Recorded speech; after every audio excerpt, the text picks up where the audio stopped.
ঠাকুরগাঁয়ে নির্বাচনী গণসংযোগ করেছেন বিএনপি মহাসচিব মির্জা ফখরুল ইসলাম আলমগীর।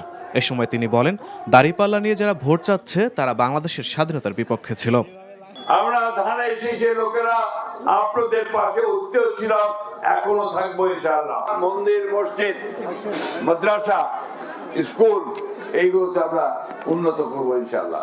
মা বোনদের কাজের ব্যবস্থা করব, আমার ছেলেদের কাজের ব্যবস্থা করব। উৎসবমুখর পরিবেশে চট্টগ্রামে নির্বাচনী প্রচারণায় প্রার্থীরা। নগরীর আগ্রাবাদে প্রচারণা করেন চট্টগ্রাম 11 আসনের বিএনপি প্রার্থী আমির খসরু মাহমুদ চৌধুরী।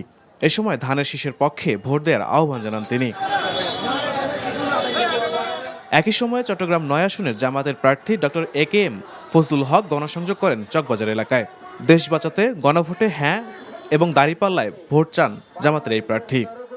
আমি ইনশাল্লাহ সারা পাচ্ছি, বিপুল সারা, এবং মানুষ খুবই আগ্রহী যে আমরা এতদিনে এত বছর ভোট দিতে পারি নাই, আমরা চট্টগ্রাম 9 এমন একজন ক্যান্ডিডেট পাইছি যাকে আমরা মন ভরে ভোট দিতে পারতেছি। সমৃদ্ধ ও নিরাপদ রূপসা তেরোখাদা দিঘলিয়া গড়ার অঙ্গীকার করে ভোটারদের কাছে নির্বাচনী ইস্তেহার ঘোষণা করেছেন খুলনা 4 আসনের বিএনপি প্রার্থী আজিজুল বারী হেলাল।